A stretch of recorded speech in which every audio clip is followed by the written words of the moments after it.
Hello, YouTube. It's me, John Avenger, once again, and welcome to another Horrorpalooza. I believe this is review number 20, I believe, and this is the 1988 horror drama from the late 80s that was a really good monster movie, but it's also a really good dramatic piece of horror that really works well. I just watched it again a couple days ago on DVD, the collector's edition, and this is the original, the best of the franchise. Pumpkinhead. Yep, there's a collector's edition that came out in 2008. So this is before the Shout Factory release, but I'm fine with having this version of the film. It has a bunch of features, so I'm happy with it. I was going to show this in my next update, but hey, at least I'm showing it now. It's a good movie. This is a really good horror movie. Like, this has a ton of atmosphere. That creature, the Stan Winston directed the hell out of this creature. Like, he got great makeup effects guys, Tom Woodruff Jr. and Alec Gillis, who did the suit and the creature effects, and it's a really good looking creature. Like, it's creepy. It's a practical suit. It's not CGI, and it still holds up even almost 30 years later. Yeah, and I agree with this critic that said, evocative and compelling, a chiller with a terrific monster blockbuster guide to movies and video. I definitely agree with that. It's not just about the monster; it's about the rest of the characters. Like Lance Henriksen, he's a small boy, and then the creature kills him.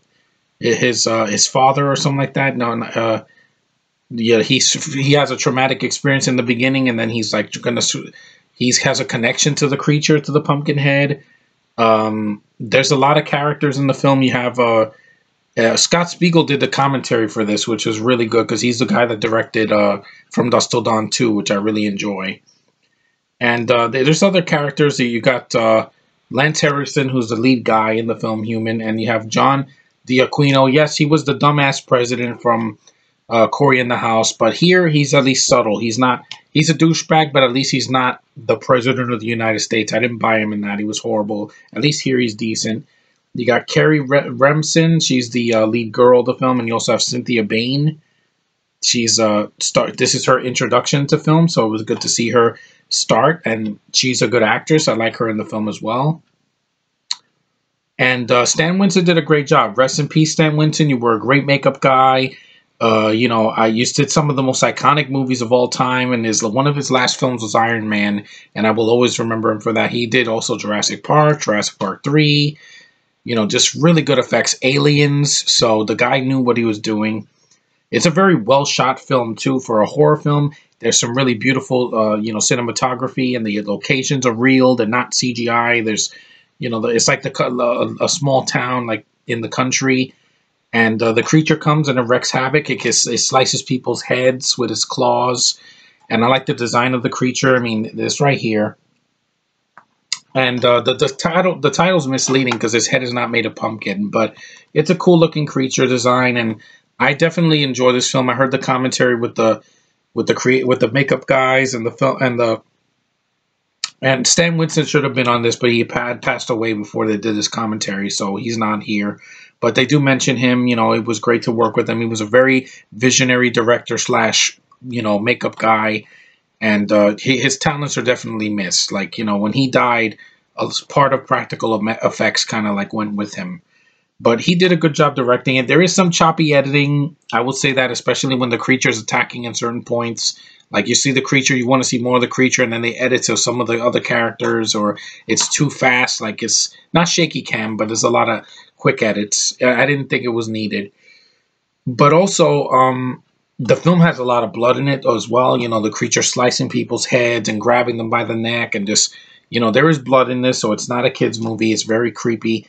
It's very short, too. It's only 86 minutes long. I'm glad I finally got this on DVD again. I had the bare bones copy. I didn't know there was a collector's edition, but I'm glad I got my hands on it for $5 at Best Buy.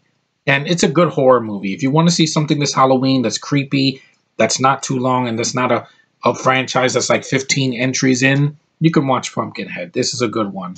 I would definitely recommend it to horror film buffs, especially of the 80s, because it looks like an 80s film. It feels like an 80s film, but the film is not dated because of the location. It could be pretty much 2016 in like a state like Maine or something like that. But it is a good film. I like the little boy in the film that's with Lance Henriksen. You know, he's subtle. He's not he's not annoying, and it's a good film. I can only say good things about this, except for the editing. I think the editing kind of sucks in some areas, but most of the film is really well shot. It's well acted for a monster movie. It's got a compelling story, really creepy atmosphere, a creature that looks great. And Stan Winston, may he rest in peace, had a great vision for this creature. Got some really great makeup guys to make the creature come to life, and it shows. And it's a good movie. And I would also recommend the second movie, Blood Wings. While it's not as good as this, I still think it's decent, and I like the creature effects there. And even though it's lower budget, it's still really well done. And I like some of the cast in that too. So, but the original is the best, and it holds up. I'm not reviewing the sequels past part two because those I've heard were horrendous. Ashes to Ashes and Bloody Feud. No, I'm gonna watch Bloody Feud, but I'm not gonna review it. Not this month. But anyway, that's my review of Pumpkinhead, the 1988 classic film. I hope you guys watch it and get it on DVD. It's gonna be in Best Buy for a couple more days until Halloween, and then after Halloween, it's gonna go back in the vault in the storage area Best Buy. But it's a good movie, and the Shout Factory release is worth it for the features alone. I don't know if this is the same features on the Shout Factory Blu-ray, but I'm happy with this one. At least it has something.